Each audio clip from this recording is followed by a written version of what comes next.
Olá pessoal, estamos iniciando aqui o nosso podcast O Especialista.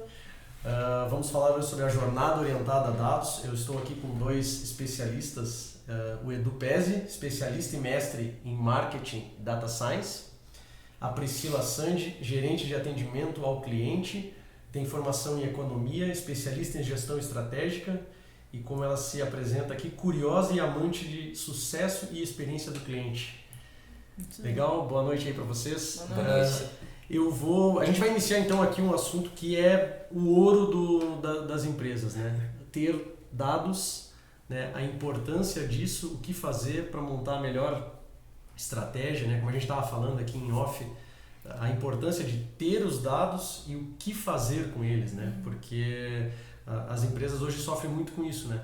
Elas têm as informações, aquilo está tudo acontecendo dentro do negócio delas, mas e aí, como é que eu faço para crescer? Como é que eu faço para pegar essas informações, transformar em algo válido e em cima daquilo ali montar a minha estratégia, né? Porque às vezes as empresas eu quero vender para todo mundo, eu quero vender tudo que eu tenho, eu quero vender de qualquer forma. Não, eu tenho que entender quem é o público que está comprando o que eu tenho, que forma eles estão comprando, que forma eles querem receber isso. Então, é um assunto assim que dá para a gente abrir aqui falar bastante coisa aí, né?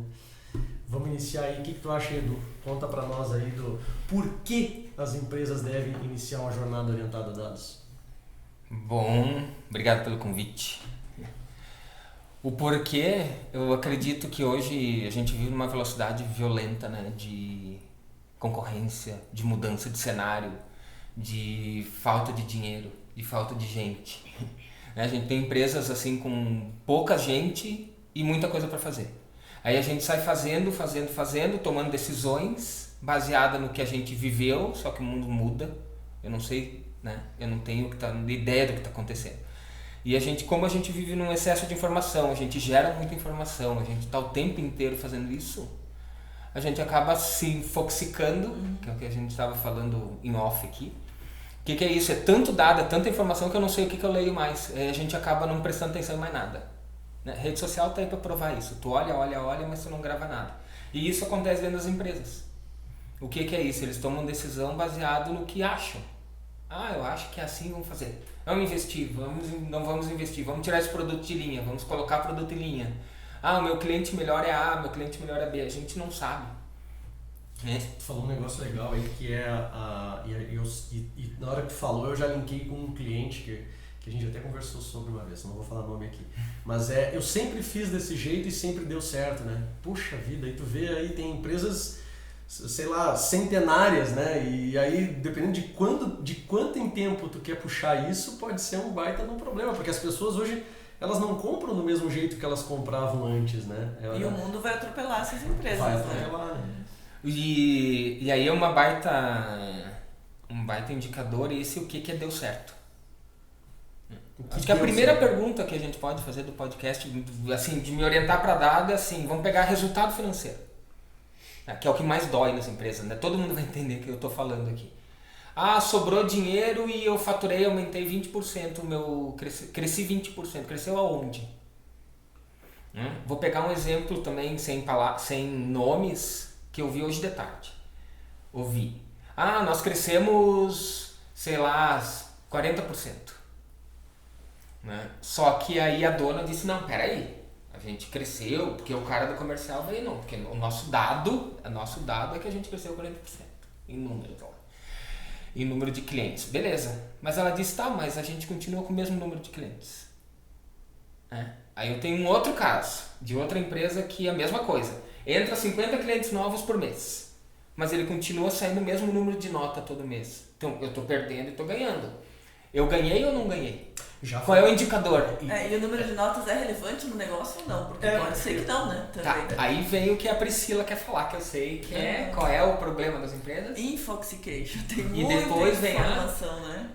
Pergunta, porque as empresas hoje, a gente vê que tem muita informação, né? Tem muitos dashes e E muitas vezes olham para tudo isso e tem muita informação, mas qual que é a pergunta mesmo? Qual que é a origem de tudo aquilo ali, né? Qual que era a pergunta? Muitas vezes tinha uma pergunta original que começou a se criar muito indicador, muito dashboard, a gente precisa controlar, enfim, mas se perdeu em algum momento. Qual que era a pergunta original? Bom, a minha pergunta era melhorar tal processo em tanto tempo, e para mim, indicador ele tem que ter 3 pilares. Custo, né? Reduzir custo, ou tempo, reduzir tempo, porque é custo hoje em dia, e qualidade. Então, qualquer indicador que a gente for pensar, ele tem que ter esses 3 pilares. E aí, o quanto cada indicador que a empresa está medindo hoje está num pilar só. Eu olho muito custo, e tem que reduzir preço, tem que reduzir custo, tem que melhorar a performance, melhorar a margem, mas o quanto eu estou melhorando em qualidade do produto, qualidade de atendimento ao cliente, qualidade de outras coisas, né? E no tempo, reduzindo o lead time, ou que seja o que for. Seja de processo produtivo, seja na ponta entregando para o cliente. Então tem muita informação, mas poucas empresas têm muito claro mapeado quais são as perguntas de negócio, e aí muitas vezes isso vem a nível, né, de direção, gerência, enfim. Quais são as perguntas de negócio que eu preciso que as informações me entreguem uma orientação? E aí sim, empresa orientada a dados, né? Aquele dado virar uma informação, porque ainda tem essa dúvida, inclusive, né? Qual a diferença entre dado e informação? Aquele dado virar uma informação relevante para que se tome uma decisão em cima de uma pergunta. Ouvindo vocês aí também, uma coisa que eu sempre me pergunto também, o quanto as empresas ouvem os seus clientes. Porque, vamos lá, tu falou aí em reduzir custo, em reduzir ou não qualidade, são indicadores, mas de repente o teu cliente ele está querendo, naquele produto que tu te insere, naquele mercado que tu te insere, ele quer mais qualidade. Ele quer designer, ele não quer preço. Ele quer designer, não quer preço. E aí tu só te focar em reduzir preço, tu vai te focar em reduzir a entrega também, né? Sim. Então isso tu acha que como é que tu trabalha isso hoje nos teus clientes? Existe um movimento de ouvir o cliente, saber o que o cliente deseja? Ou é só olhar para o meu lado financeiro, como eu faço para aumentar os indicadores, como disse o Edu aqui, ele falou de um cliente que aumentou, cresceu 40%, mas emitindo as mesmas notas com os mesmos clientes. Pode ser que tenha sido a inflação que fez ele crescer 40% em faturamento. Ele repôs o cliente, junto, né? Ele repôs? Ou isso, trocou 10%. Então não cresceu, entende? É. Só repôs o estoque de cliente. Uma das dificuldades que eu vejo, a gente falou sobre qualidade, né, de atendimento também. Hoje tem N plataformas que medem, por exemplo, né, satisfação de cliente. Mas o quanto a gente tem, muitas empresas têm dificuldade de receber respostas, inclusive de fazer uma boa campanha de pesquisa de satisfação com o cliente, seja ela no modelo CSAT, seja no modelo NPS, né?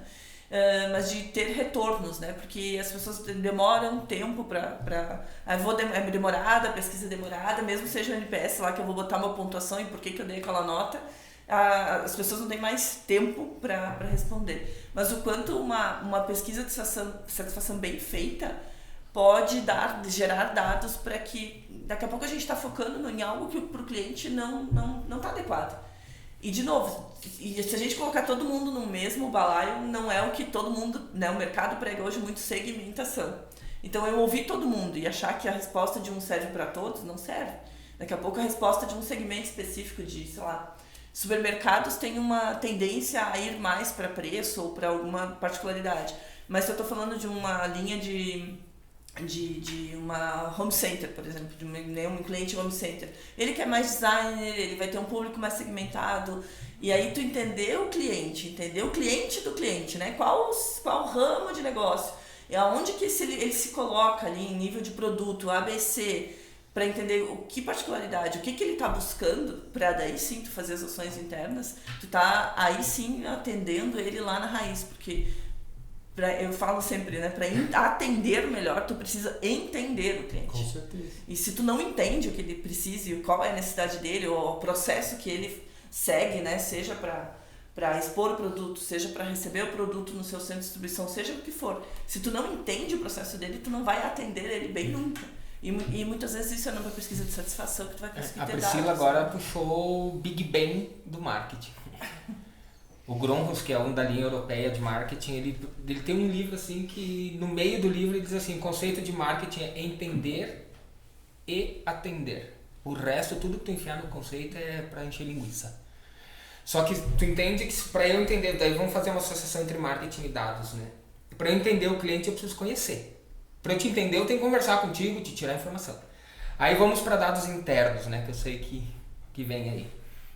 O que são dados internos? Tu vai no cadastro do cliente, né? O que a Priscila falou? Eu tenho que saber o segmento, eu tenho que saber o perfil do comprador, eu tenho que saber quais são os motivadores de compra daquele segmento, eu tenho que saber quais são as reclamações daquele segmento.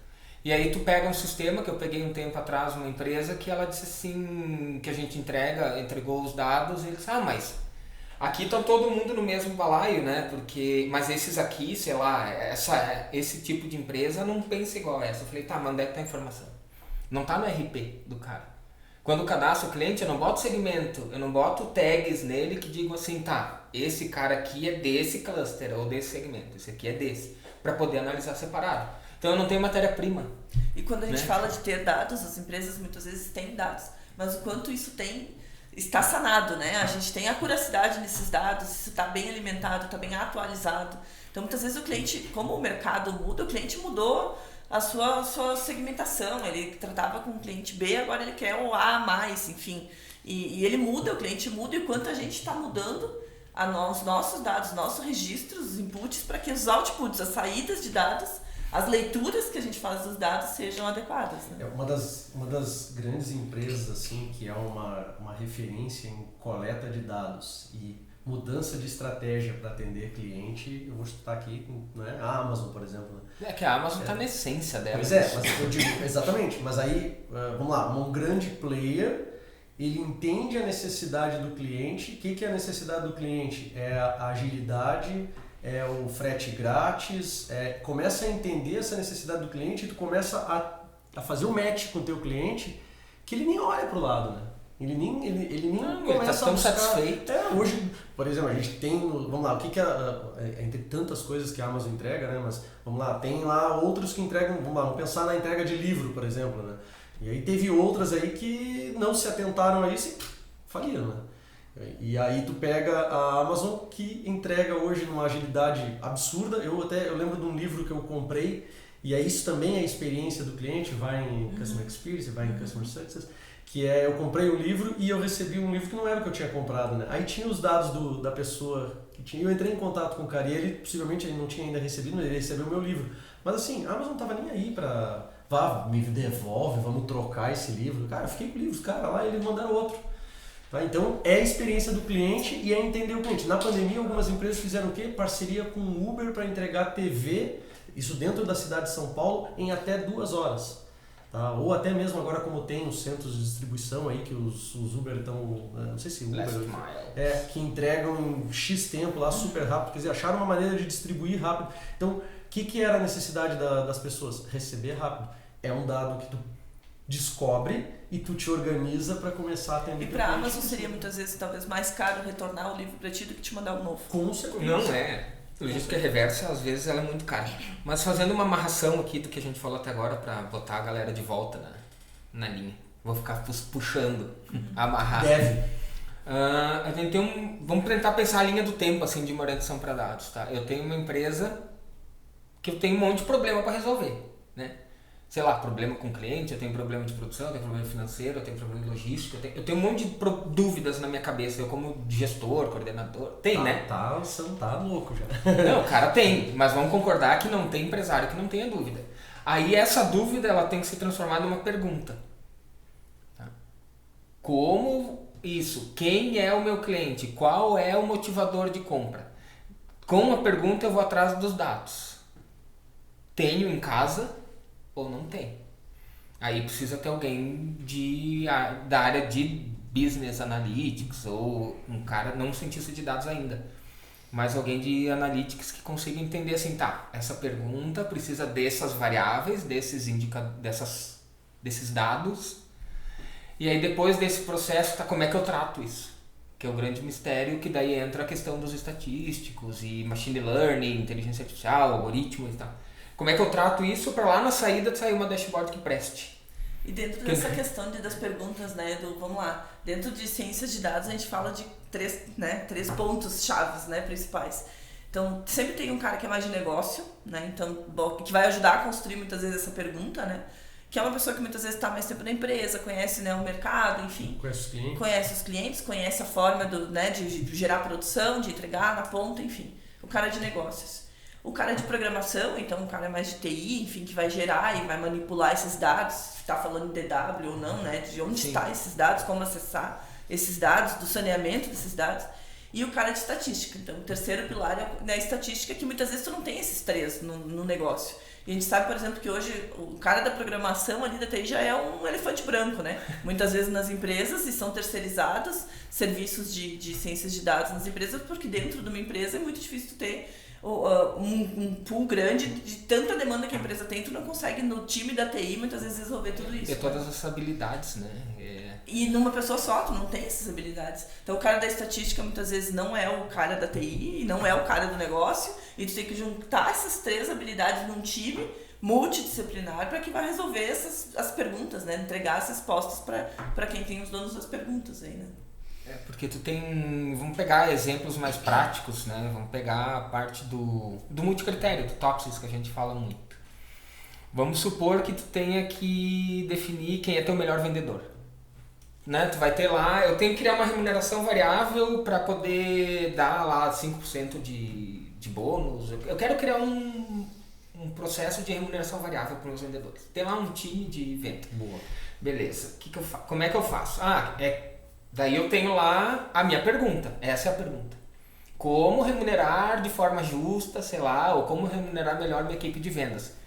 O que é melhor?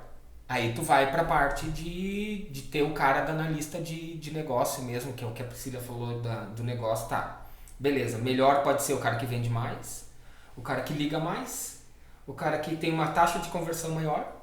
Que eu vender mais, eu faturar mais para ti, não significa que eu tive uma taxa de conversão maior. Não. Daqui a pouco eu tive um outlier, falando de estatística. Eu fiz uma venda de 100 mil e tu teve que fazer 10 vendas de 10. O esforço da venda ou tu fez 9 de 10 e eu fiz uma de 100. E às vezes é o seguinte, se a gente falar de uma empresa que trabalha com receita recorrente, tu pode fazer 10 vendas e dar 9 churn no mês seguinte. Quer dizer, tu vendeu o que o cara não queria, tu criou um cenário... Então, tu entende? Vamos pensar assim. Não é só o cara se que... Se tu não se perguntar, né, quantos clientes estão cancelando, quantos clientes não estão recomprando... É um dado que eu preciso... É um dado que tu tem na empresa. Né? Tu entende como quando a gente fala de indicador robusto, beleza. Eu tenho um indicador que vai dar uma nota para a vendedora Priscila. Priscila, a tua nota é tipo pontuação do Netflix, lá do 7.9, sabe? Eu tenho um cliente, um vendedor ideal, que é o cara que mais liga, é o cara que mais converte, é o cara que tem menos churn, é o cara que tem um ticket médio mais alto. Eu sei lá, tu entende que são variáveis assim que tu pode inventar quantas tu quiser? Sim. É o cara que não faltou, é o cara que ligou mais, é o cara que vendeu mais. Então tu tem vários indicadores. Esses indicadores, numa fórmula, eles viram um KPI. KPIs que se falam é uma fórmula, nunca é um número. Sempre que ele for um número, ele é uma métrica. Um playbook de vendas, tu é a favor de playbook? Tipo? Tu ter, por exemplo, o playbook do vendedor é ele... Vamos lá, né? Eu tô imaginando um cenário aqui, não tô dizendo que esse é o certo, mas é o cara que chega no horário, é o cara que liga para todos, é o cara que reporta todas as informações dentro do CRM, é o cara que isso, é o cara que... Porque eu sei que se o cara fizer tudo isso, ele vai ter sucesso na venda. Então eu monto um playbook do cara, do perfil do meu comercial. Começa que muitas vezes o comercial e o CRM não conversam direito, né? Porque culturalmente o comercial não gosta muito de alimentar a ferramenta, não entende muito de novo o que o input de dado no CRM vai gerar de output, de saída de informação para ele vender mais. Exato. Muitas vezes ele não valoriza todo esse processo. Né? Mas assim, aí vocês estão indo para uma coisa mais sofisticada de análise de dados. Vamos só tentar concluir aqui. Eu tenho lá, vamos supor que eu escolha 4 variáveis. O quanto faturou, o número de clientes que ele fez esse faturamento X. Converteu. Cara, por que eu vou pagar a mesma coisa para um cara que faturou 100 e fez uma vendinha, esforço 0, que deu mais sorte que juízo, e o outro que vendeu para 9 e só que faturou 90, vai perder. Não atingiu a tua meta. Nossa meta de faturamento para ganhar 5% é 100, tu não chegou no 100. Cara, mas eu vendi para 9 clientes. Né? Então, número de faturamento, porque no faturamento tem a margem, que eu posso ter vendido muito, mas não deixei nada para a empresa, né? Tipo, dei desconto até dar pau. É aquilo que eu falo, né? Então, tudo isso eu avalio, dou pesos para essas coisas e dou uma nota pro vendedor. Legal. Aí esse range de nota, sei lá, de 7 a 8 tu ganha 1%, de 8 a 9, sabe? E o dar peso dá um direcionamento do que a empresa está buscando. Porque pode ser que uma empresa ela foque, eu preciso ter 10 ótimos clientes. E outro gama de empresas vai precisar ter mais um mercado mais pulverizado e tá tudo bem.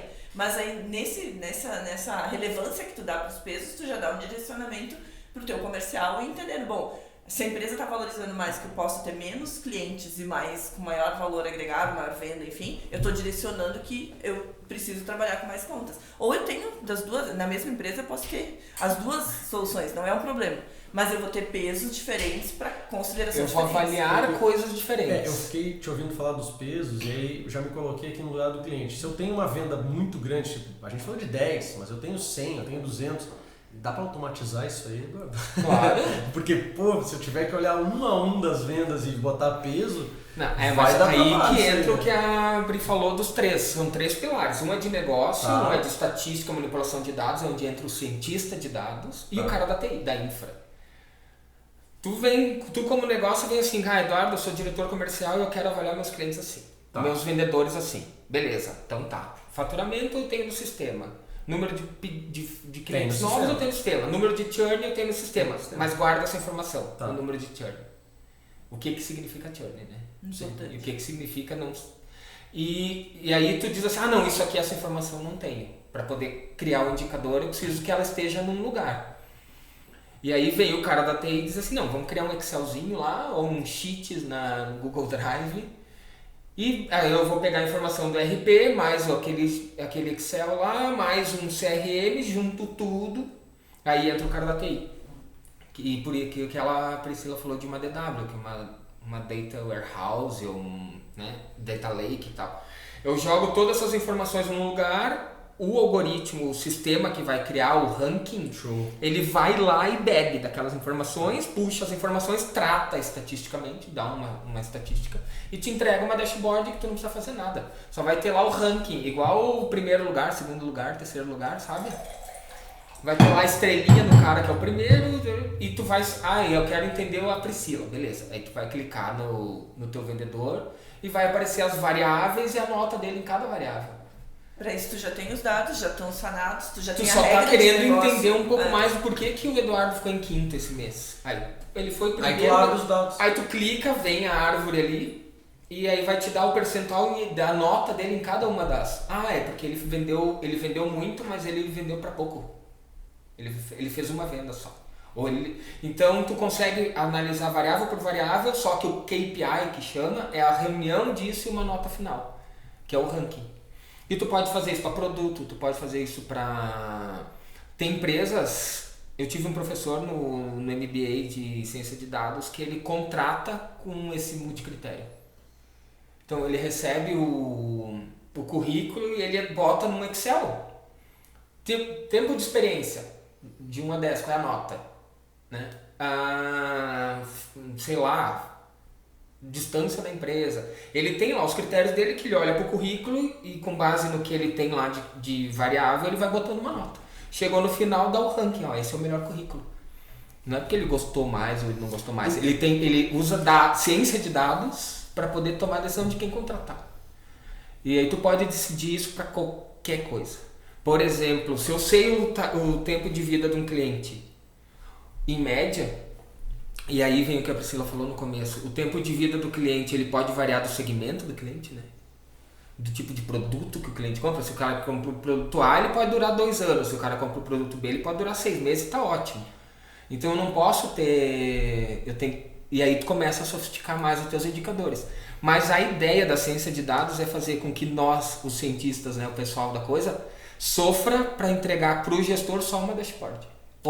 É uma resposta da pergunta que foi feita lá. A resposta, mas para te dar uma resposta tem que saber qual é a pergunta. Qual é a pergunta? Ele já volta ao início, né? E não tem receita de bolo, não tem Ctrl+C, Ctrl+V. Não. É sentar com o gestor lá e entender Cada as empresa, dores. cada empresa tem uma dor, né? Se tu pegar 10 áreas comerciais de metalúrgica, vamos pegar, sei lá, que seja metalúrgica, ou 10 áreas comerciais de software houses e tal, cada um enxerga o negócio de um jeito. Um vai valorizar, vai dar mais peso para número de ligação, o outro vai dar mais peso para faturamento, o outro vai mais dar peso para churn. Então, assim, tu tem que descobrir as variáveis que vão responder a tua pergunta e os pesos, cada negócio vai dar o seu. Parece que eu estou montando um quebra-cabeça e aí a primeira coisa que eu faço é separar aquelas peças que vão de canto. É isso aí.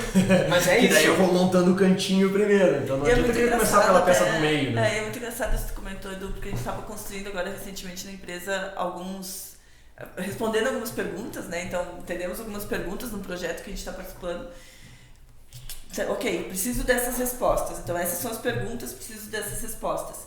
E aí a gente fica pensando, bom, eu tenho que fazer entender um benchmarking ou fazer qual vai ser a minha meta em cima dessas respostas que eu estou tendo hoje. Tá ok, não tá ok em relação ao mercado? Como que eu faço essa construção, né? E aí uma pessoa do meu time, vamos pro ChatGPT.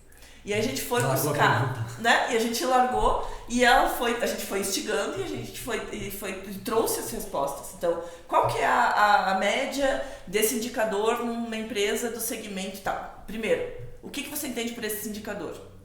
Checamos se a resposta estava ok e bateu. Bom, é ok, e aí, dentro daquilo, empresas desse segmento, nesse porte, qual que é a média de tratativa desse indicador? E vem as respostas. Então, muitas vezes é natural, o mercado, muitas vezes se tem um consenso ou não tem um consenso, e ou tu vai fazer um bench com uma empresa, muitas vezes não muito concorrente direto, mas tu tem informações, né?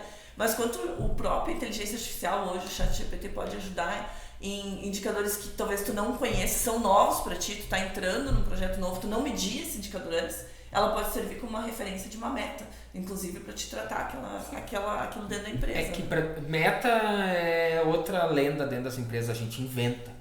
Meta de faturamento, meta de venda, meta de atendimento, meta... Cara, de onde é que tu tirou esse trem? No Brasil a meta ela acabou perdendo um pouco, né? Ficou uma piada depois que quando chegar na meta dobra a meta, né? Mas tu entende que é muito relativo, porque vamos supor assim, eu vou fazer benchmark de ligação, número de ligação. Tu tem que ter. Mas tu tem que ter dados para poder montar aquela meta. Tu tem que chegar e dizer assim, cara, são 10 ligações por dia. Por quê? Porque é assim. Porque eu tenho informação. Mas eu preciso que tu ligue mais. Por que eu tenho que ligar mais? Ou mande mais e-mail, mande mais WhatsApp, faça mais prospecção. Por quê? Porque eu sei que a cada 5 eu converto uma. Esse é um indicador. Eu tenho lá 20% de conversão. E aí o que o gestor tem que fazer? Olhar os 20%. Porque é importante olhar que o cara fez 10 ligações ou que ele fez 7 e manteve os 20. E se ele fizer 10, cai para 15. Porque se eu tô analisando dados, eu tô vendo assim, eu tô apertando demais ele para atingir a meta de ligação, ele tá piorando a qualidade, porque ele tá convertendo menos. Eu ia falar isso. Né? Então, tempo e qualidade. E aí vem uma coisa que é assim, quando eu dava aula de MBA em gestão de projeto, indicador de desempenho, eu dava essa disciplina, mas era muito chato, eu parei de dar. O que é um indicador de desempenho? Eu tenho lá indicador de esforço e indicador de resultado. Tá? Sempre que eu vou montar um indicador, ele tem no mínimo, ele tem que olhar para essas duas coisas. Um é de esforço, outro é de resultado. Um exemplo básico que qualquer um entende é a ligação. Tá. O de esforço é o número de ligações. O de resultado é quanto que vendeu. Porque tu já vê pessoas comerciais dizendo assim, aquela lá, o Eduardo liga pouco, mas vende muito. A outra liga, coitado, não consegue vender. Tá? Então, assim, eu estou olhando esforço ou eu estou olhando resultado?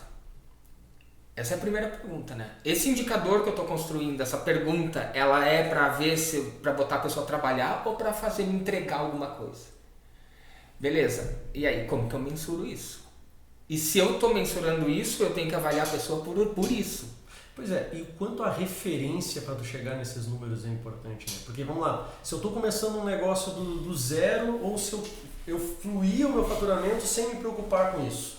Agora eu quero aumentar meu faturamento, eu tenho algum objetivo e aí eu quero começar a olhar para a minha operação. Vamos lá, vamos pensar numa operação que eu tenho 10 pessoas no meu time de vendas, é uma venda interna. E aí eu quero aumentar o faturamento da minha empresa, eu preciso que esse time produza mais. E aí tu falou, como é que eu faço o pessoal ligar mais, eu entendo quantas ligações tem que ser feita, eu entendo quantas conversões tem, porque eu tenho 10 pessoas, eu vou ter que achar uma referência. Como é que eu acho essa referência? Vamos pegar um exemplo bem, depois libero para Tri. Vamos pegar um caso assim, esse caso é crítico. E o que a gente está falando bastante de área comercial, acho que fica mais fácil de ilustrar, né? Ficar lúdico, mas tu pode usar para qualquer coisa. Eu tenho 10 pessoas e faturo 100. A pergunta é, se eu tiver 20, eu faturo 200? Ou será que eu não tenho 200 dentro dos 10? Eles estão faturando 100 porque estão fraco?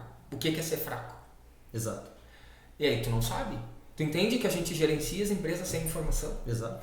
Então, esse é um exemplo clássico do tema do podcast. Por que as empresas têm que ser orientadas por dados? Porque tu tá apertando um vendedor, tu tá cobrando de um funcionário, tu tá olhando pro teu faturamento sem ter noção se isso tá bom ou tá ruim. Tá bom ou tá ruim? Ah, eu faturei um monte. O que é um monte? Tu não podia ter faturado o dobro. Ah, não sei. Claro, tu não sabe, porque tu não tem a mínima ideia do controle da tua empresa. Né? E a gente não sabe minimamente, né? Os dados da empresa, a gente não tem ideia. E aí a gente está falando muito talvez de quantidade de ligação, mas para quem ligar? Uma das perguntas que eu faria, né? Eu vou aumentar o meu time, eu vou pedir para o meu time que já está ali ligar melhor. Mas para quem vai ligar? E aí normalmente as empresas olham para a gama de dados de clientes e segmentam, é muito binário, né, a análise, é sim ou não, é ativo ou inativo. É 0 ou 1, né? Bem a história do 0 ou 1. Tá, e dentro disso tem outros N indicadores de sucesso do cliente que trazem ali o churn, né? Então, o cancelamento e os motivos disso. E o RFV, por exemplo, né? Recência, frequência e valor. Quando tu segmenta, se fala cada vez mais em personalização de atendimento ao cliente, né? Em entender o cliente, é tudo que a gente está falando. E o quanto a gente separa hoje os clientes adequadamente, não só pelo seu segmento, porque é fácil botar lá no CRM que ele é do ramo tal de atividade. Mas dentro do ramo de atividade, se a gente for olhar só os segmentos de um determinado ramo de atividades, vamos chamar aqui, sei lá, home center. Eu tenho clientes que estão nessa categoria de produto, nesse ramo de atividades, eles podem ser clientes campeões, se eu for segmentar mais, né, do que só binário ativo ou inativo. Cliente campeão, cliente potencial que é novo, mas está começando a crescer.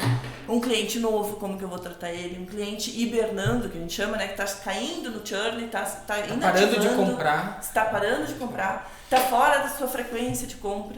Então, a RFV é um indicador que ele mede recência de compra, então quando foi a última compra, a frequência, com qual a cadência de compra, para justamente startar já para começar. Opa, esse cara comprava a cada 2 meses. Deu 2 meses e um dia ele vai avisar, cara, é pra esse aqui que tu tem que ligar. Então, muitas vezes não é responder pra ligar mais, é saber pra quem ligar. Esse cara aqui tá fora da frequência, é pra ele que eu tenho que ligar no dia seguinte.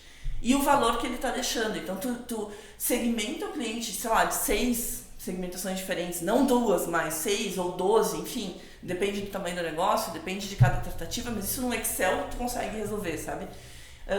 E claro, depois dessa segmentação, entender qual a ação que aquele indicador vai, né, aqueles dados estão te trazendo.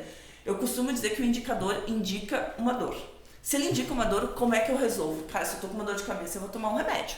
Se ele tá dando indicação de alguma coisa, qual é a minha ação em cima daquela informação? Eu tô pegando lá o meu cliente do ramo de atividade como sempre. Eu segmento ele pelo RFV de 6 categorias. Vamos lá, do campeão a hibernando. Qual é a ação que eu vou fazer em cima de cada um? Então, o cliente campeão eu vou fazer um tipo de ação, vou promover de alguma outra forma. Aquele novo eu tenho que fazer um onboard dele, entender melhor ele, se tem alguma coisa a mais que eu estou entregando valor para ele, de forma que eu posso fidelizar ele. O hibernando, tem um potencial, que tem outras tratativas. O hibernando eu tenho que acender o alerta, o girar a roda da frequência tem que me sinalizar que ele está hibernando, e o inativo tem outras tratativas. Então tem N formas de olhar para esses clientes e fazer ações muito específicas e não só binárias, né? E aí saber para quem ligar, não só quantidade. E aí pega um pouco o que o Sandro falou lá no início. Se a gente é orientado para o cliente, se a gente tem foco no cliente, se a gente sabe. O que a Priscila falou derruba 99% das empresas. Beleza, me tira uma lista dos teus clientes segmentada. Eles vão dizer segmentado pelo quê? Tu não tem segmentação. Não tem. Porque o cliente comprar categoria A é categoria B. Eu divido pelo que o cliente compra, ou pelo tamanho do cliente. Cara, isso não é segmentação. A gente não conhece os clientes, entende? A gente não tem a mínima ideia. Ele não tem a empresa na mão. E isso é assustador. Por isso que tem toda essa temática de dados, de ser empresa orientada para dados. Por que é isso? Porque vai reduzir tempo de resposta, né? Vai acelerar a tua resposta, vai melhorar a qualidade da tua resposta e vai diminuir custo. Óbvio que vai diminuir custo. Tá, e a gente falando aqui em dados, a Priscila já puxou lá o uso do chat GPT. E a inteligência artificial, tu entende que ela pode ajudar também nesse... A inteligência artificial fica na parte Como que a Priscila... ela pode ajudar no teu entendimento? Vamos lá, então. Vamos pegar exemplos práticos, tá? Porque assim, a inteligência artificial ela vai responder a pergunta. Humanos são para perguntas, máquinas são para respostas. Saber fazer a pergunta, pergunta né? certa. Então vamos lá deixar bem claro. Humanos são para perguntas, máquinas são para respostas. Tá? Então assim, eu vou pro chat. Tu tem que saber montar o prompt no chat GPT. Tu tem que saber pedir pro cara. E essa pergunta é a pergunta. Né? Imagina, tu senta na frente do GPT ali e tu tem que fazer uma pergunta para ele. Tu não sabe a pergunta, né? Talvez o GPT vá treinar a gestão a fazer a pergunta. Mas a inteligência artificial, a algoritmização, ela vai responder isso. Porque aí entra a técnica, que a gente chama na área de dados, é a técnica. Beleza, tu vem com a pergunta, tu me diz que eu tenho que avaliar a equipe comercial com essas 5 variáveis, eu vou procurar a melhor técnica para te entregar um indicador. Porque essa técnica tem várias formas de fazer. Vamos supor assim, eu quero saber qual é a nota desse vendedor e qual é a chance desse vendedor performar de novo bem no mês que vem. Aí eu tenho que usar outra técnica. Aí eu tenho que usar algoritmo de machine learning mesmo, que vai fazer série temporal, média móvel, sabe? Aí tem 3, 4, 5 algoritmos que fazem isso. Aí tu joga para ele os dados, aí tu tem que ter os dados. E ele vai prever, estatisticamente, Eduardo, em julho, cai. Vamos ver o que está acontecendo. Então, assim, a inteligência artificial ela vai responder fantasticamente as perguntas. É engraçado como às vezes as pessoas não dão tanto valor para isso aí, porque tu está falando coisa assim que tem que olhar a operação no dia a dia, tem que estar próximo no dia a dia, na semana, no mês, não é olhar depois que tudo aconteceu, né? Eu vou trazer um exemplo maluco aqui, sei lá, a Fórmula 1, né? Tu começa a olhar um carro que ele está performando 1 segundo a menos por volta, um milésimo de segundo por volta. É óbvio que no final de X voltas ele vai chegar atrás e vai ser o 7º colocado, o 8º colocado. Então, os dados, tu tem que estar medindo o tempo inteiro, já ver o que está acontecendo para aquela tua performance estar caindo e o que tu vai fazer para ela retomar, né? Vamos usar o mesmo exemplo até agora. Equipe comercial, 4 variáveis. O algoritmo, a inteligência artificial está avaliando isso. Exatamente. Não precisa nem ser tão inteligência artificial assim, mas uma questão supervisionada. Eu digo para ele, cara, o Eduardo ele performa bem se ele tem essa cadência. Ele trabalha tantas horas, faz tantas ligações, liga para quem... E aí o que ela vai fazer? Se eu passei a manhã tomando café e não trabalhei, ela vai baixar a minha performance. Então esse é um indicador que lá na ponta pro gestor vai dizer, o Eduardo está 80% do potencial dele hoje. Porque eu estou olhando essas variáveis em tempo real. Não é assim no final do mês tu vai ver a minha nota. Exato.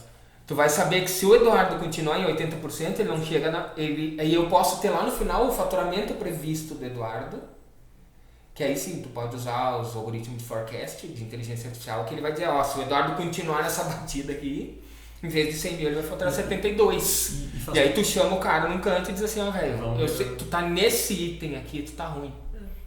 Não, e se pegar o teu exemplo que tá trazendo aí do cara tá performando mais ou menos com mais ligações, a gente pode abrir mais esse dado ainda, né? Às vezes, nem aquela hora que tu falou, eu com 10 faturo 100, com 20 vou faturar 200 ou com 10 eu vou faturar 200, né? Às vezes tu vai começar a medir até o tempo que a pessoa está em contato com esse cliente.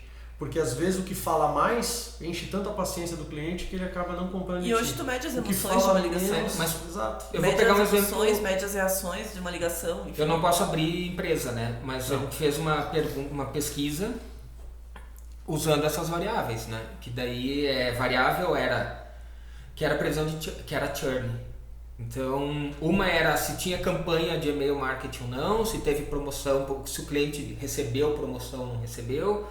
E aí tinha várias variáveis. E uma delas era número de contatos, seja por e-mail, por WhatsApp, por ligação, com o cliente. Tá. E aí tu usa inteligência de novo, que daí é regressão logística, né? Regressão linear ou regressão logística.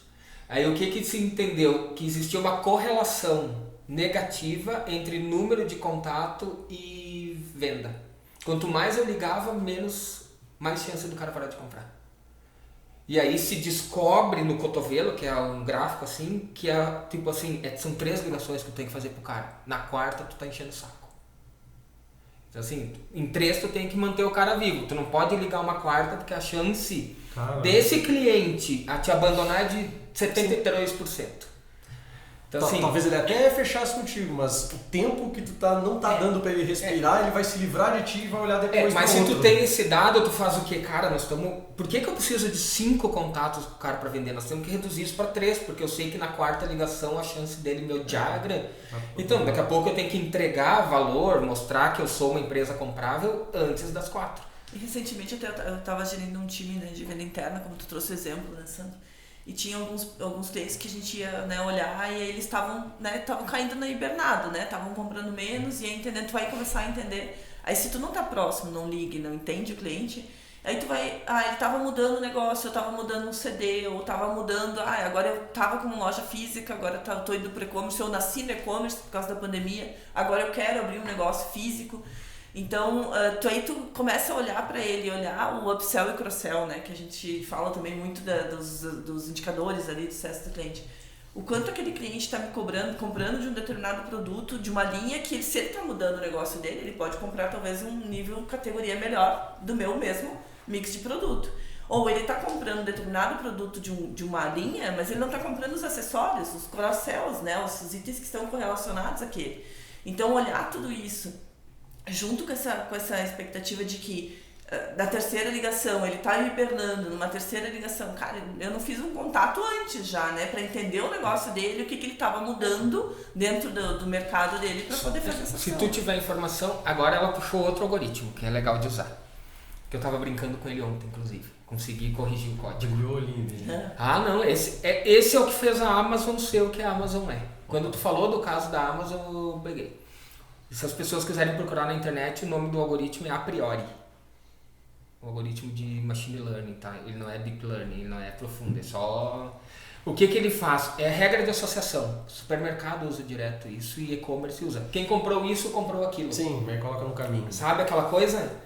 Então, assim... Essa Amazon é perfeita também. Cara, mas ele nasce em 96 com... A primeira coisa que ele botou, ele disse assim, eu vou fazer um negócio, aí as pessoas que compram garrafinha, elas compram caneca. Beleza, então sempre que o cara botar a garrafinha na sacola, eu vou enfiar uma caneca. Uhum.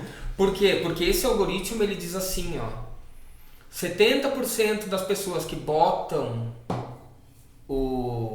a garrafinha compram caneca. Então o supermercado funciona muito isso, por quê? Porque eu aproximo os produtos nas gôndolas. Mas é dali. Tu entende? Se a minha equipe comercial sabe que o cara compra normalmente, ele só compra a garrafinha. Botar o queijo ralado do lado do macarrão. Quem vai comprar macarrão, gente, vai pensar... Entende? O cara só me compra a garrafinha. Falando agora a Priscila cozinheira. Não, nem sou. Chefe Priscila. Em casa é o marido, nem sou. Mas assim, o cara só me compra a garrafinha. Que é o caso dos teus 10 faturando 100. Daqui a pouco os caras estão trabalhando direito. Eles só não estão oferecendo direito. Eles precisam de 10 ligações para poder explicar. Cada ligação ele diz que tem um negócio. Mas tu sabia que eu compro não sei o quê. E aí o que acontece? Se eu tenho esse algoritmo rodando, eu sei que daí tu cria lá um indicador que acima de 60% de confiança, que ele tem suporte de confiança, né? O que ele trabalha. A confiança é sempre que eu compro nessa nota fiscal, quando tem esse produto, 70% das vezes esse outro tá junto. E aí o que vai acontecer? Quando o cara pedir, tu podia fazer uma cotação aí pra mim de uma garrafinha, cara, já manda a caneca. Manda a cotação e diz, mas talvez tu queira isso. Por quê? Porque os home center, não sei o quê, normalmente quando compram esse nicho de produto, também compram aquele. Só que esses meus 5, 6 clientes não estão comprando aquilo. E muitas vezes o cliente, quando é novo, inclusive, ele quer saber, né? Mas o que normalmente tu vende do meu segmento, ou o que tu me indica comprar? E muitas vezes essa venda consultiva, cara, né, precisa massacrar e botar na cabeça do vendedor que é consultoria isso. Tem duas coisas que pode fazer nisso aí que vocês estão falando. Uma é essa de eu compro a garrafa e já a maioria das pessoas compra a caneca, então sugere a caneca, o cliente já se sente, tá preocupado comigo ou quer me empurrar mais um produto, né? Pode ficar essa dúvida. Agora, se tu também conhece o teu cliente e ele tem uma recorrência, ou ele na última vez que comprou contigo, vamos falar agora de vinho, ele comprou um vinho que era uma uva XPTO lá. E aí tu já ofereceu, olha, na última vez que o senhor comprou com a gente foi aquela uva lá, quem sabe o senhor quer repetir a compra, o cliente já sente, opa, ele tá olhando para mim, né? Mas antes de Ele ligar, me conhece. Ele conhece. antes de ligar e oferecer qualquer coisa, você já estudou, você já olhou os dados, já entendeu o negócio Rápido de dele. fazer. Analisou. Na cidade dele, o que normalmente a gente tem um volume de venda, o que a gente ou também não tem, Show. e talvez seja uma oportunidade para ele comprar, né? E tu pode automatizar isso, né? Tu não precisa ter gente ligando. A gente tá falando ligando. Sim, sim. A ligação Entrar a gente em tá usando contato, como né? lúdico. Entrar em É o contato. exemplo lúdico. Sim. Tu pode entrar em contato pelo direct do Instagram, se tu quiser. Mas assim, eu tenho que saber quando entrar em contato. Com quem entrar em contato. E o que quantas oferecer. vezes entrar em contato. E quantas vezes entrar em contato. Porque, por exemplo, tu compra o vinho. Tu compra lá um Merlot da marca tal. Pô, o Sandro, cada 2 cestas ele me compra 4 garrafas. Beleza, então ele toma 4 garrafas desse vinho em 2 semanas. Chegou quinta daqui 2 semanas, eu te mando um botão que tu só precisa dizer assim, quero mais desse. E se eu tenho Market Basket, esse análises que é a do a priori, e eu sei que quem compra esse vinho, todo mundo que compra esse vinho também gosta daquele, eu já te ofereço.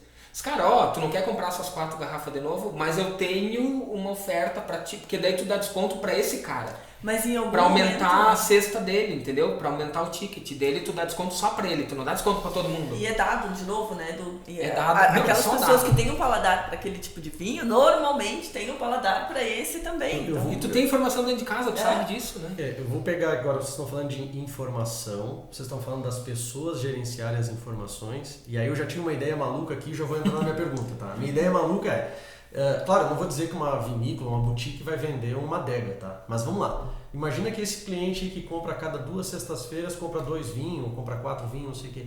Daqui a pouco não cabe uma pergunta, olha, eu tô vendo aqui que o senhor a cada 15 dias compra 2 vinhos. Por quê? Daqui a pouco ele pode te dizer, porque eu não tenho como conservar o vinho, então eu coloco a garrafa de pé e me disseram que ela tem que ser inclinada, não sei o quê.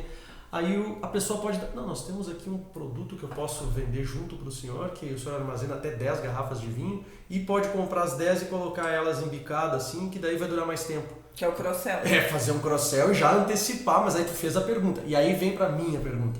Engajamento da equipe. Como é que vocês acham que... como é que é construir uma equipe orientada a dados? Porque dizer para eles, pergunta tudo. Parece que até é bom senso, né? Tu deveria fazer isso. Essa pergunta vale $1 milhão ou ela tem a resposta aqui? Não, eu vejo que tu começar a instigar as pessoas a se fazerem as perguntas é o primeiro passo, É né? empatia? Também. Então vamos lá. Tu começa, vai conversar com uma pessoa de vendas, né, que não tá tendo uma boa, né, um bom histórico, enfim, não tá numa boa semana. performando. E aí tu começa a fazer as perguntas para ela. E muitas vezes as pessoas já começam, né, a se assustar ou alguma coisa assim. Por que tá me perguntando?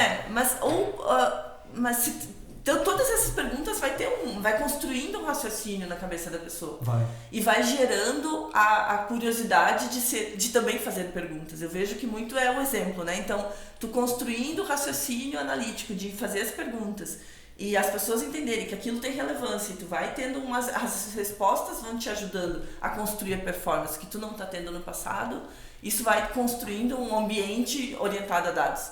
Porque da mesma forma que tu vai perguntando e tendo as respostas e ajudando aquela pessoa a performar, ela vai entendendo que essas perguntas e todas essas análises de dados e fazer RFV e sugerir upsell, cross-sell, vai performar mais. Ela vai ficar com isso depois, né? Ela vai incutir isso no dia a dia dela e ela vai ser uma pessoa orientada a dados. Vai ser tão fácil o trabalho que ela não vai viver mais sem.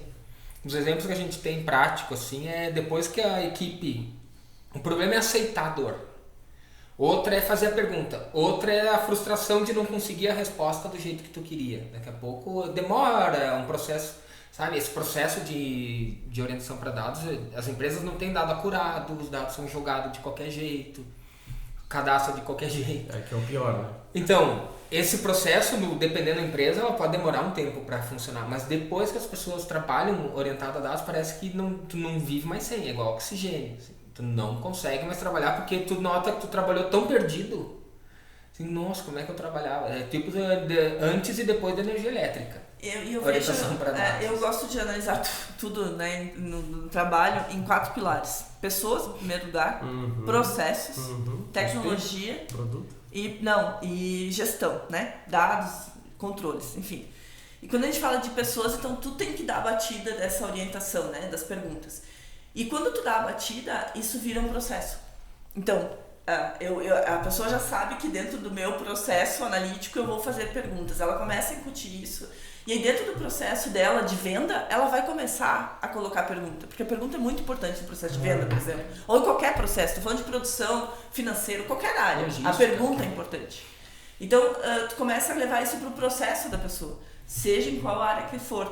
E uma coisa que eu fiz uma formação recentemente e ficou muito marcado para mim, assim, porque eu estava estudando toda essa questão de ciência de dados e lá dentro da formação tinha um módulo que era melhoria de resultados. E dentro dessa melhoria de resultados, muito se fala sobre mapeamento de processo, fluxograma e tudo mais. Dentro do fluxograma, né, quando nós temos lá os passos, né, o início do processo, tomadas de decisão. Cada tomada de decisão ele é um losango dentro do fluxograma. Sim. Cada tomada de decisão ele é um dado para a empresa. Ou ele seguiu por um processo, sim ou não. Cada losango, cada ponto onde tem um losango dentro de um fluxograma, ele é um ponto de decisão da empresa. Tinha que ter um indicador. Se para ele saber é um ponto se eu vou para a esquerda ou para a direita. Em tese, ele é um dado, uma informação que pode gerar alguma análise posterior. Então, de novo, assim, tu sai de uma visão de pessoas entendendo, né, as suas batidas e colocando isso no seu dia a dia, você vai levando a cultura para esse viés e a pessoa vai colocando isso no seu processo. E aí, quando você mapeia um processo de qualquer área de empresa, cada ponto de decisão é um dado para a empresa. Tem alguma análise foi feita em cima disso, algum critério foi usado e aquilo é uma informação para a empresa que pode ser pensado, bom, fui por aqui, fui por lá. Que decisões eu estou tomando em cima de que ponderações eu estou fazendo em cima disso. Isso aí é uma coisa que as empresas às vezes não querem dedicar tempo, né? Mas é treinamento, né? Treinamento. Porque o treinamento vai fazer exatamente isso aí que tu falou. Que é a pessoa se encaixar no processo e achar o ponto da batida e depois seguir o... Mas se tu já é uma empresa orientada a dados, que já tá, vamos supor assim que tu já tá nesse estágio. Tem o desenho do processo, tu sabe... Porque para tomar uma decisão de sim ou não ali... eu tenho que olhar para alguma coisa, que é o que ela falou, né? É o critério. É o critério. Esse critério foi construído como? Que é o que a gente falou até agora. Qual é o indicador que me disse isso aqui tá bom ou tá ruim para eu ir para lá ou para cá? Para eu vale fazer ou não fazer? Pode ser os binários, sim ou não, né? Emitir uma nota, tá lá no processo, tem que emitir nota, tá? Quando o cliente aprovou o pedido, emite sim ou não. Mas quando a resposta, mesmo que ela seja binária, ela teve que ter um porquê de ser sim ou de ser não, ou de ser 0 e 1, né? E aí que é onde entra a ciência de dados. Mas isso é muito cultural. É cultura. E criar indicadores robustos, né? Tu tem que criar indicador decente. Que responda às perguntas, porque tem muito indicador que não serve para nada, que não tem a ver com a pergunta original. Eu gosto muito de uma metodologia, um método, né, que eu aprendi recentemente, que é o A3, né? Que ele é uma ideia de uma folha A3, onde você coloca os indicadores centrais da tua área, né? Nem vou falar de um negócio, estou falando da tua área. Então, por exemplo, vamos pensar numa área comercial. O faturamento é um indicador, mas a quantidade de cliente, a categoria do cliente, a recorrência do cliente, se ele está, né, na adimplência. Então, tem N indicadores dentro da minha área que eu preciso ter uma visão A3, como se fosse uma folha A3. E aqueles indicadores, talvez eles não conversem diretamente no primeiro olhar, mas eles estão ligados, porque o meu faturamento aqui ele pode estar baixo, porque eu estou faturando, estou vendendo para clientes que estão inadimplentes, eu posso gerar um problema de margem no futuro, eu posso ter problemas dentro desse mesmo primeiro dash, que nem é dando um duplo clique ali, um zoom, né, nos dados, é a primeira visão, macro ainda, né? Mas quais são, na verdade, né? Pergunta de novo, quais são esses indicadores macros que eu preciso ter no primeiro visão, para depois dar o duplo clique para poder aprofundar o meu negócio. E muitas vezes as empresas não têm esse quais são. Quais são os meus principais indicadores hoje? Meus 5, básico, né? Os 5 da minha área. Vamos pensar assim, quais são os... E isso eu tenho que estar numa folha 3 minha, desenhada ali, e eles se conversam. Parece que não, mas eles vão estar interligados. Vamos pensar no RH. Eu tenho um alto número de absenteísmo ou uma alta rotatividade. Mas quantas negativas de solicitação de aumento de salário, por exemplo, foi dada? Quais indicadores que podem estar impactando nisso aqui. Eu monto um dash e eu começo a dar sinais. Os indicadores estão dando sinais de que alguma coisa está movimentando. E aí se tu pega esses 5 que ela falou ali, 5, 10, 15, vai depender da tua área. E tu começa, daí sim vai para o algoritmo de novo. Aí entra o estatístico. Beleza, Priscila, me dá essas 5 coisas que eu vou ver como elas são correlacionadas. Porque pode ser que... Porque quando tu vai fazer correlação, tu tem que ter uma variável dependente e as variáveis independentes. Vamos falar entre estatística. Dependente é a resposta, variável resposta. O que eu quero? Sei lá, é faturamento. Que é o que a gente falou antes dos vendedores, né? Eu tenho lá, a minha resposta é o quanto o Eduardo vai faturar esse mês. Eu tenho lá as variáveis, dá 3 dela. E aí eu tenho que saber, bom, essa variável 1, ela tem tantas... Ela pesa tanto na resposta. Essa pesa tanto. E aí tem números lá, tem um monte de estatística que daí nessas 4, 5 coisas, que é o que a gente estava falando antes, que vai criar o indicador de desempenho, tu vai saber qual é mais forte e mais fraca, porque o algoritmo, a regressão vai te dar. Então tu sabe até o peso que tu tem que colocar. Não, o peso é maior para esse, maior para aquele. E aí tu sabe onde apertar o parafuso. Aí o indicador presta para alguma coisa, porque lá no final a resposta que tu quer é o faturamento. Né? Tu não quer saber de quanto que ligou, eu não tô nem aí para essas coisas, mas essas coisas influenciam, né? E aí se eu sei quais são os dados, eu mapeio os dados, eu trato eles com estatística, e aí sei quem que influencia, porque daqui a pouco tu acha que vamos ligar mais galera para vender mais, daqui a pouco não. Daqui a pouco tu vai descobrir que quanto mais tu liga, menos tu vende. Exato. Pra quem mas tu não ligar, sabe. O que tu tem que oferecer? Então, se eu descubro, beleza, eu não consigo, eu preciso botar mais variáveis. Quais as perguntas? Eu tenho que botar mais variáveis. No número de ligação, o número de ligação é que abre para segmento de cliente, produto. Aí quando tu vê, cara, teu indicador que é o robusto, tu tá olhando 200 coisas para dar uma nota num cara. Fica muito certo que com o nosso pod aqui sobre gestão, jornada orientada a dados, gestão orientada a dados, o quanto é importante ter dados e o que saber fazer com eles. E eu vejo que empresa que está performando bem também tem que fazer o seu dever de casa, porque em algum momento ela pode não estar performando bem e ela não vai entender, porque nada deve ter algum negócio que é assim, mas a princípio nada é só para cima, em algum momento ele vai dar uma flexionada na curva e eu tenho que estar atento àquilo ali. E se a empresa buscou, quando ela está decrescente no gráfico, ela vai trabalhar mais. Já está devendo. Exatamente, mas ela vai conseguir chegar. Então, espero que o nosso pod aqui tenha ficado muito gravado para a nossa audiência. Que tenha ficado muitas perguntas. Que tenha também, exato, a gente precisa de perguntas. E não existe uma receita de bolo, mas existem algumas regras aqui que a gente já conversou aqui, da importância de como começar, engajamento de equipe, que perguntas fazer e ir olhando isso sempre.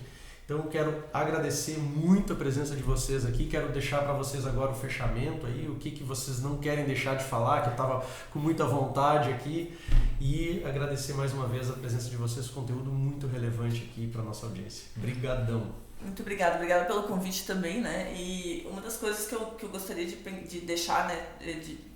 Talvez não diga uma dica, enfim, o quanto uma área só voltada a dados dentro de uma empresa não vai fazer movimentos drásticos. Então, eu gosto muito de um vídeo que fala sobre Trintab, né? Que é uma peça lá do navio que está lá no final, bem pequenininha, mas que pequenos movimentos vão mudando o curso desse navio. Muitas vezes a empresa é muito grande, mas são pequenas ações do dia a dia que vão norteando e levando ela para um lugar que ela quer chegar.